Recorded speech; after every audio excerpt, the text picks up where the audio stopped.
จักแม่นหยังแล้วนี่เจ้าเคยเห็นบ่จักละเอาเราแก้เบิ่งแล้วก็ลองอันนี้เบิ่งน้ำกัน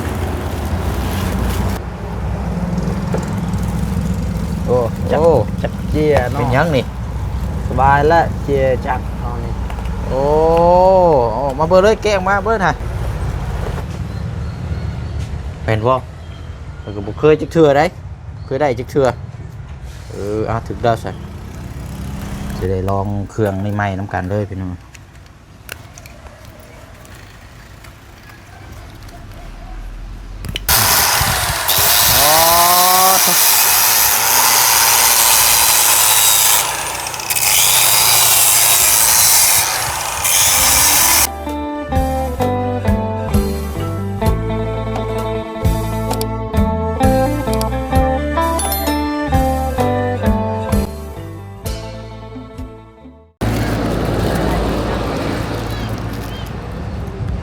ได้อย่างเด้กินบาดนี้เนาะสองนมนี่โมเมนต์เมียกมากทั่วเฮบ่เนาะนี่เอาก็ถือว่า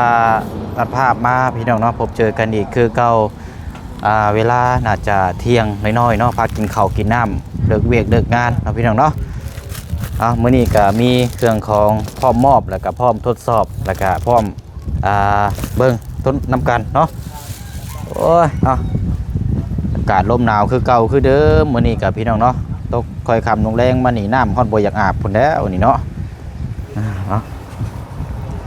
กราบทักทายสบายดีและสวัสดีพ่อแม่พี่น้องเบิดสุขสุคนเด้อพี่น้องเนาะพบเจอกันอีกคือเก่าคือเดิมเนาะวันที่8แล้วมื้อนี้กับพี่น้องเดือน12หรือว่าใกล้สิส่งท้ายปีเก่าแล้วเนาะพี่น้องเนาะกับบรรยากาศลมหนาวมื้อนี้ก็ถือว่าทั้งน้องสอนอยู่บ้านอยู่เนาะมารอบเช้านี่บ่อยู่มาตอนแรกก็เฮาบ่ไปทางอื่นบ่พบบ่เจอทางน้องเพิ่นเนาะแต่ละมื้อก็มื้อนี้ก็เลยจะมามอบเป็นเครื่องหินเกียร์แล้วก็มีสายฟืนสายไฟแต่ว่าก็ยังบ่ทันได้ประกอบส่วนเราพี่น้องเนาะจะมาประกอบอยู่นี่แล้วก็พร้อมทดสอบนํกันเลยเนาะอันนี้ทางพระอาจารย์เพิ่นฝากมาให้ทางบ่เสียงเงินมาแล้วให้ทางผู้เชี่ยวชาญซื้อจะแจงให้ทางน้องสอนเพื่อปรับปรุงแต่งบ้านเฮือนชาตินี่แหละพี่น้องให้มันงามบ่ให้มันมืดคือเนาะใต้ถุนใต้ตารางนี่ตามตรงเสาตามที่เป็นคานเนาะนี่แหละทางน้องสอนก็อยู่ก็รู้สึกว่าน้องสอนเพิ่นก็ได้รับจากเสือทางผู้ใหญ่และมื้อนี้กันเนาะโอ้มีแต่ตัวงามๆโชคดีเนาะมื้อนี้เนาะโชคดีปีใหม่เด้นี่เนาะไปละไปเบิ่งก่อนกล้องยังอันนี้กองเสื้อเอาเก็บไว้เนาะไปเนาะเดี๋ยวเบิ่งน้ำกันสบายดีเนาะสบายดีบ่ได้พ่อกันนานผ่านช่องของทางบุเชียงพี่น้องเป็นจังได้อันทางสวนพักได้ใช่บ่ได้เยี่ยมยามแต่หึงนะพ่อได้กินนะบ่งามงามอยู่บ่เดี๋ยวจังหน่อยพาเลาะเบิ่งในเด้อก็ว่าไปส่งแห้งเขาเจ้าบ่ได้ไปบ่มื้อนี้ไปแล้วก็สิไปเดี๋ยวนี้แหละยังสิไปอีกอยู่เอาจะเวียนระเบียบตัวนี้ก่อนยังไปเนาะอยู่ไสน่ะไกลแต่บ่มองไปเฮ็ดอยู่อันนั้นอยู่บ้านกะหานนะบ้านกะหานโอ้ไกลแต่เด้เนาะไปแต่คนบ้านอยู่ในบ้านนี่เด็กแบบมันเข้าอยู่พุ่นเอาโอเคเสร็จเนาะเดี๋ยวจังนอนจังไปอันเมี่ยงยังอันนี้นะเมี่ยงส้มเมี่ยงสะแลสะแลสะแลเนาะหรือว่าหมักกระแตบโดยหมักทูแห่โดยหมักแตบโดยหมักแตบเอาเนาะวันนี้ไปเชื่อได้พบเจอน้องเพื่อนนี่ก็หลายมือพี่น้องว่าเห็นไปเห็นงานเนาะวันนี้มีเครื่องของมามอบให้แล้วก็พร้อมติดตั้งน้ำกันเด้อโดยจักแม่นหยังแล้วนี่เจ้าเคยเห็นบ่จักละเอาเราแก้เบิ่งแล้วก็ลองอันนี้เบิ่งน้ำกัน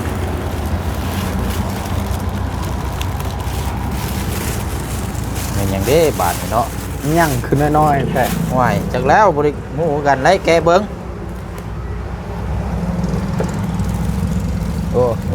จักเจียเนาะเป็นหยังนี่สบายละเจียจักตอนนี้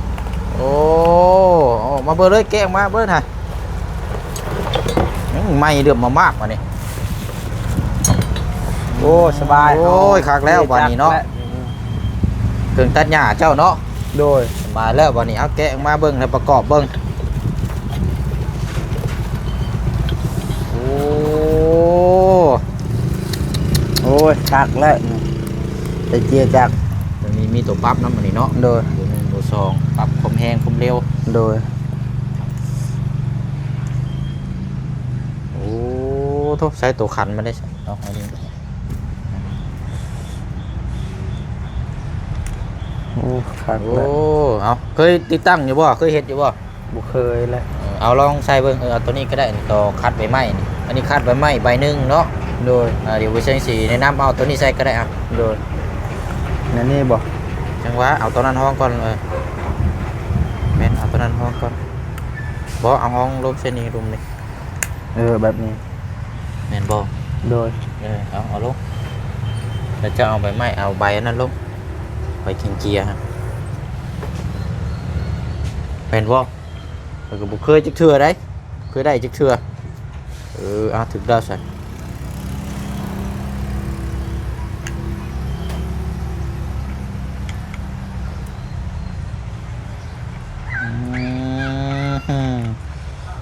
เอาหั่นให้แน่นเด้อนี่ตัวหั่นมันนี่นะ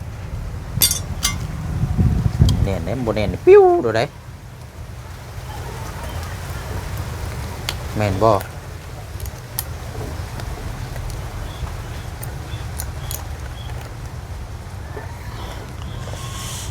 แน่นอยู่บ่ไปบ่ได้คุยบ่ คือใบมันติงนะ โอ้มันบ่แม่นแล้วนี่ เว้นนี่อันออกไม้อันตรายเบิ่งไว้โอ้ยมีแต่คนเฮ็ดเป็นซ้ำบัดตายคักต้องศึกษาอีกเทื่อหนึงนี่เนาะหันออกมา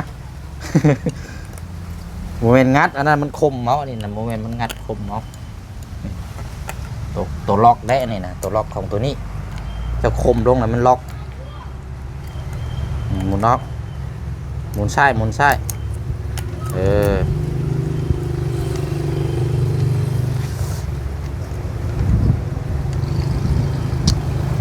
แม่นบ่คอยได้ตัวนี้ถ้าหินเกียร์แต่เกียร์มันเสียนี่ยุ่งเลยตัวนี้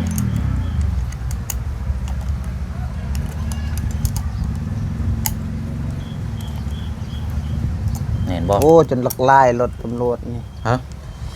แนวได้ปีใหม่เลย บ่ปีใหม่ก็มันเกินโพดคุมมือเลยวะ ปีใหม่ค่อยๆยานแห้งเด้แน่นบ่บัดนี้ นั่นแล้ว แสดงว่ากินใส่พิลาดเนาะ เด้อ เอาตัวนี้ตัวห้องมันตัวนี้เนาะ โดย ตัวห้องมันเราจะประกอบตัวนี้นี่อันใบอันนั้นมาเด้อสอนเด้อ โดย ตัวของตัวนี้ โดย แต่ว่ามันเบิดแล้วจะเอาตัวนี้เปลี่ยน โดย เก็บไว้ดีๆได้ตัวนี้นี่ซื้อแพงได้นี่ โดย ทานมันก็ห้องนะ ทานมัน ทานเพิ่มพลังมันเลย โดย เอาวันนี้อันไปเอาตัวนั้นมาประกอบตัวนี้ไปซื้อมาแต่สายยางตัวนี้ยังบ่ทันได้ประกอบให้อยู่ได้ โดย ไปเอาอันไขควงน้ำรถจักรนะขั้นไม้ฮะ โดย ตลบิดนะกับอันมีดเด้อ โดย ไปมาแต่ประกอบ เดี๋ยวจังมีนำทางน้องพอดีตัวนึงโอ้คักดีนี่เนาะนี่น้องโอ้ปีใหม่นี่น้องสอนได้จักใหม่เลยถือแล้วล่ะเนาะพอดีย่อมเยาพอดีจับตัวนี้ก็จับหันใช่นี่อันนี้ไว้เครื่องอันนี้แล้วเวลาตัดหนุ่งตัดหญ้าไม่ต้องถอดจับตัวนี้ใส่เลยเปิดรถตัวนี้ก็ประตูนี่จะลองไฟน้ำกันเปิดออกมารถไปเอาอันนั้นมาไปควงกับมีดมา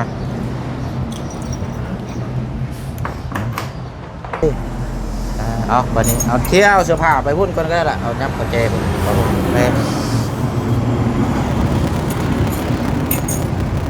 เอายับไปพุ่นก่อนก็ได้กล้องเอาต่อสายไฟก่อนเอาตัดหัวมันนี่ประมาณนี้เฮ็ดเป็นบ่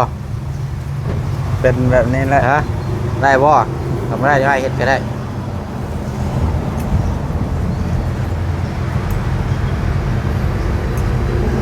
ถ้าได้บ่นี่เอาตัวนี้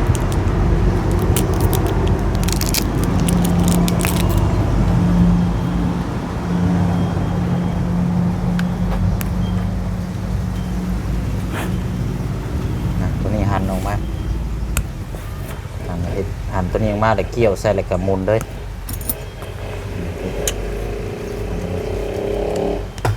โมเมนต์หั่นนี่บ่เรียมกับจุ่มสิไปเข้ากันเนาะเจ้าก็ว่า ให้มันเข้าโลด โอ้ยมันก็บ่แม่นแล้วเนาะบ่แม่นข้างมันแม่มุนก็บ่ฮู้ถือของหนู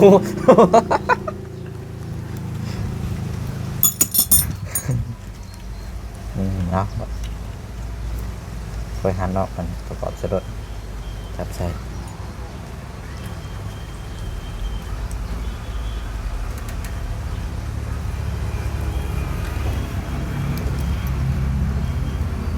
สายไพ่นี่20 เม็ดเก็บไว้ดีๆอันนี้เด้อเวลาเจ้าใช้ตัวนี้นี่เดี๋ยวสิได้ใช้เรื่อยอยู่ได้นี่พี่น้องสายไฟ โดย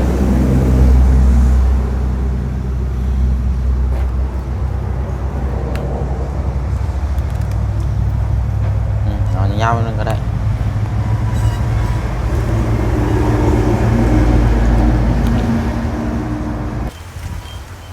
เอา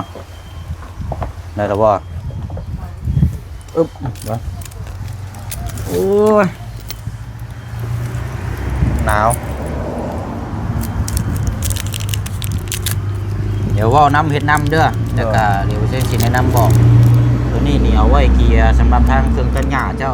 ตัวนั้นนะเจ้าบ่ต้องหั่นก็ได้ป่ะนี่นะ โดย ไม่ได้เจ้าเช็คกี่ซื้อเอาเจ้านี่จับเกียร์เลย โดย นี่ใบเกียร์มันตัวนี้เด้อ โดย นี่ใบเกียร์ตัวนี้ใบหนึง โดย แล้วก็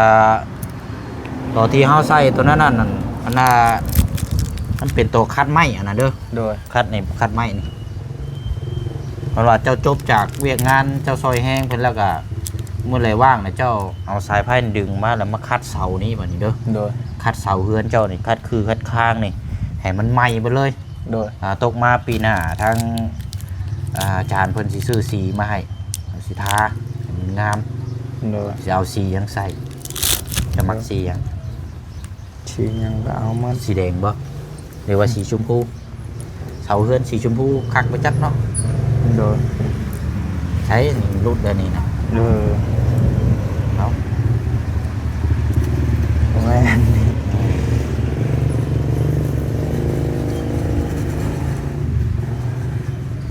บ่ใช้อีกส่วนหนึ่งใช้ซอยอีกเกียร์ตัวนี้550,000 กีบตัวนี้พี่น้องแล้วก็สายไพ่นี่เม็ดละ5,000 20 เม็ดอะไรเบิ่งน้ำกันนะละเบิดนี่แบบ600,000 700,000 ปลายอยู่กับใบหินเกียร์น้ำแน่2 อันกับปลั๊กพื้นปลั๊กไฟตัวนี้แหละโอ้ยคักแล้วบัดนี้ได้หินเกียร์นี่ปกตินี่เจ้าไปยืมของไผนี่นะ พุ่นยืมคนในห้านนั่น ห้านค้านี่บ่ โดย ห้านซ่อมรถนี่บ่ โดยเฮาสิเจียแป๊บหนึงแล้วก็ให้ยืม บัดนี้บ่ต้องไปยืมบัดนี้เนาะ โดย เอาเลยบัดนี้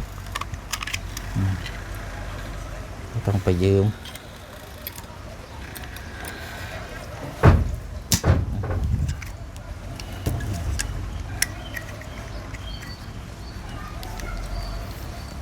จะติดตั้งครับจะได้ลองเครื่องใหม่ๆน้ำกันเลยพี่น้อง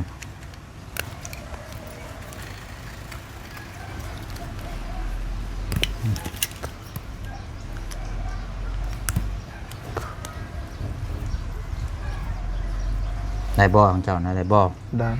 ร้อยแล้วบ่ โดย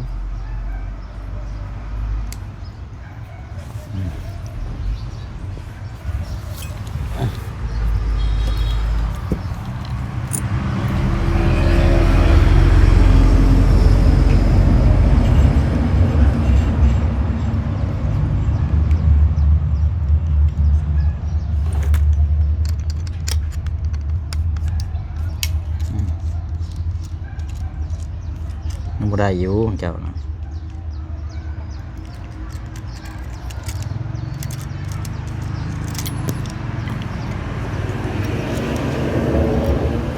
จับไปคอนี่กระดุดมันเนาะเอ้ยซะ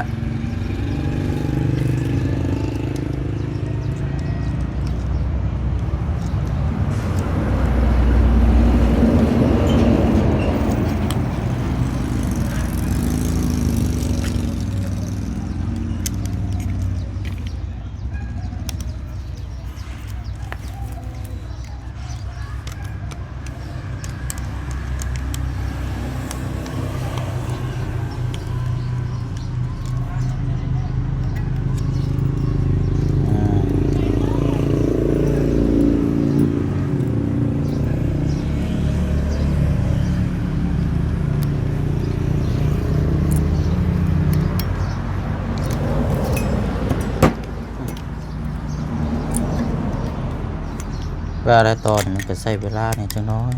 ก็บ่ได้มันง่ายเด้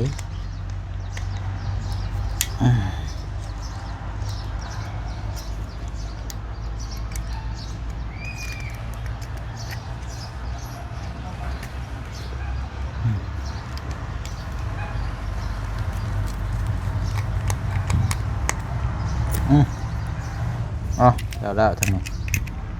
พอปะทะบัน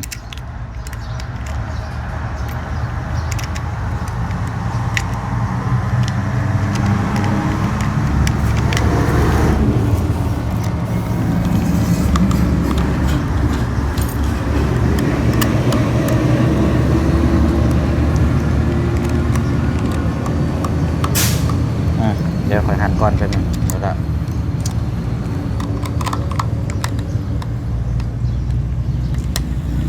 เอาเดี๋ยวจะไล่ออกมาใหม่เด้อ โดย บ่อยมันของกันเรียบร้อยน้อยซอยกันท่านกันบริลองแล้วต้องเบิ่งน้ำกัน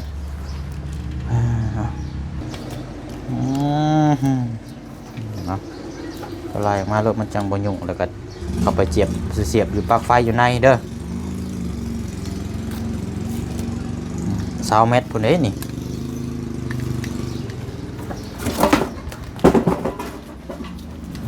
มาลองเบิ่งโอ้คักเอาเจ็บเลยโอเคบาทนี้เอามาลองตัวนี้บาทนี้เอาปลั๊กเสียบมาใกล้ๆพี่เอาดึงมาใกล้ๆพี่ปลั๊กเสียบตัวนี้ตัวจับมันนี่ซื้อเจ้าบัวหันใส่ก็ได้หรอกเวลาเขาจับเกียร์ใช่ไหม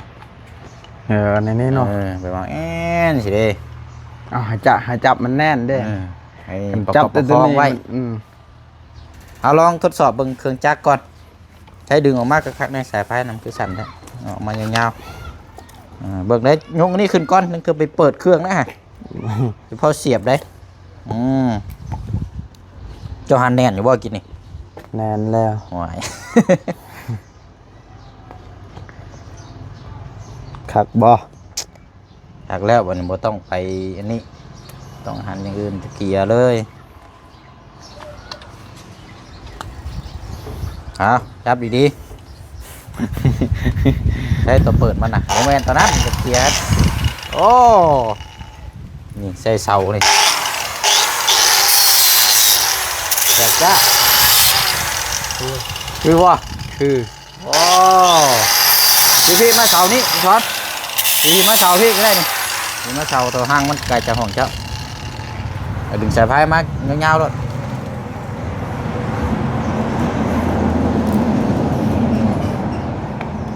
ขยายออกมาก่อนสายไฟ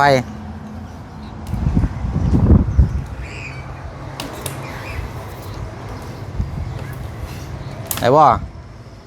ย่างอยู่ มันกินกัน ม่วนเด้แล้วก็เจ้าม่วนบ่แล้วเจ้าจังไล่ไม้ก็ได้เอาก้าวดึงไปฮอดนี่ถ้าพอละ โดย เอาอะไรแล้วฮะไปแล้วจังไล่ไม้มาลองเบิ่งดิเสานี่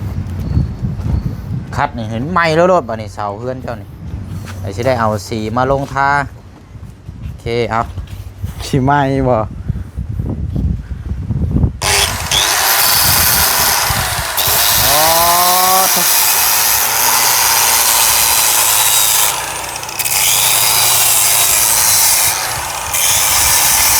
เนาะปึ๊บเลยเนาะ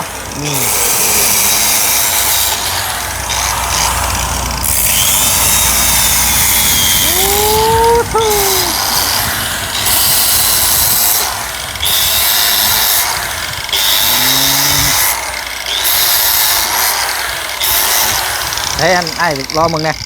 โอ้ยจับกล้องงานเนี่ย มันก็เดินสตา ฮะกี่ฝุ่นบ่ โดย รอมึงก่อนพี่น้องคักแค่นี่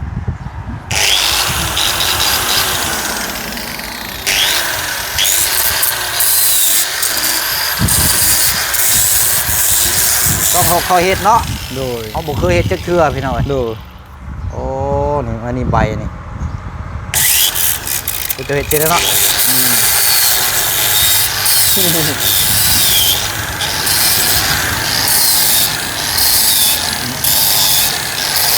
เพราะว่าเฮือนมันเสามันเก่าเลยเนาะมันต้องคอยเฮ็ด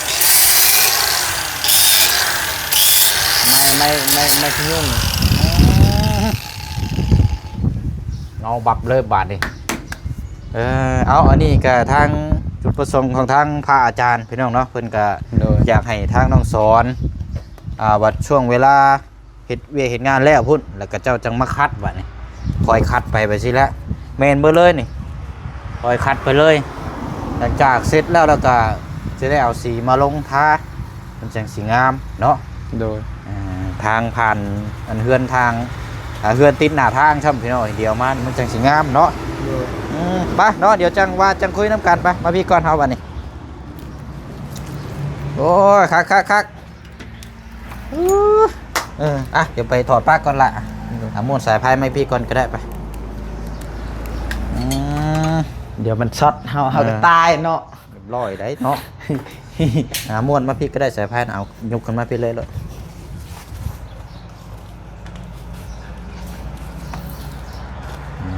แล้วเจ้าจังไรไม่เด้อ โดย เดี๋ยวนั่งขึ้นไปนั่งเทิงบัดนี่นั่งอยู่พี่เจ้าโอเคเอาถือว่าได้เห็นน้ำกันแกะกล้องเลยกับพร้อมประกอบแล้วก็พร้อมทดสอบน้ำกันเลยเนาะ โดย คักบ่ ครับ ดีใจบ่ ดีใจ ดีใจแหละสบายชิเจียดาบไม้ คักแล้วบัดนี้เนาะ ดาบไม้สบายแบบเฮา ตัวนี้ สิไป ตัวหิน สว เกียร์เล็กอันนี้เด้อ โดย ตัวนี้หินเกียร์ไม้ โดย กันว่าเจ้าสิใช้นั่นก็อุปกรณ์มาเน้นเจ้าหั่นเนาะแต่ว่าทุกครั้งต้องหั่นให้มันแน่นได้เด้อ โดย เนาะโอ้เอาเดี๋ยวเจ้าจัดแจงเอาเองได้บัดนี้เด้อ โดย คอยเฮ็ดคอยศึกษาคันว่านั่นก็ซุมไม้สิให้คำแนะนำดอกเพิ่มเติมเนาะเดี๋ยวเบิ่งน้ำกัน โดย โอ้ยคักแล้วอันนี้ตัวประกอบมันน่ะนี่เดี๋ยวเอาหั่นตัวนี้ออกไปเลยเดี๋ยวเอาตัวนี้ซบใส่ โดย เดี๋ยวมันมีขอบมันอยู่ตัวนี้ โดย หนีบใส่มันมีน็อตอยู่ในถุงนี่แหละนี่น็อตจับมันนี่บ่ โดย น็อตจับของตัวนี้เอาสนอมีแต่ว่าเดี๋ยวจังชัดแจงเนาะเอามีแต่ว่าหนุมือ โดย ฝากขอบขอบใจทางพระอาจารย์เด้อ โดยขอบใจหลายๆเด้อทางพระอาจารย์ขอให้อยู่ดีมีแห้งขอให้สุขกายสบายใจเด้อที่มาซื้อจักรให้คอยเด้อก็ขอบใจเบาเสียงนำเด้อขอให้อยู่ดีมีแห้งเด้อเบาเสียง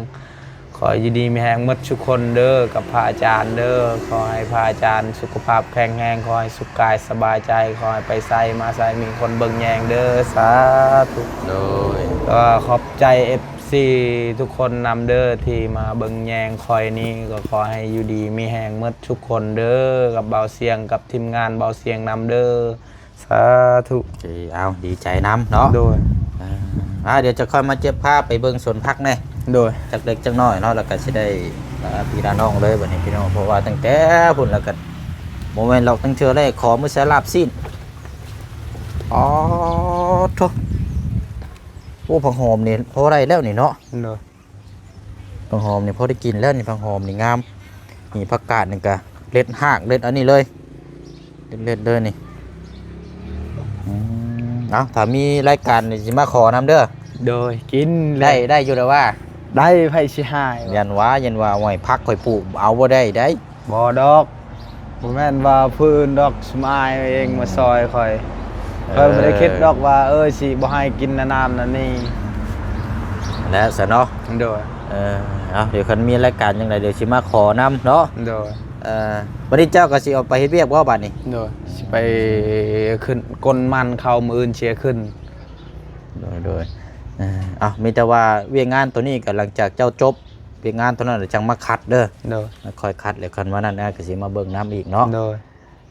ป้าสะเฮาแยกย้ายบัดนี้เนาะ โดยสวัสดีเด้อ โอ้ยเดี๋ยวเฮ็ดเวียกเฮ็ดงานทางผู้เชี่ยงก็สิออกไป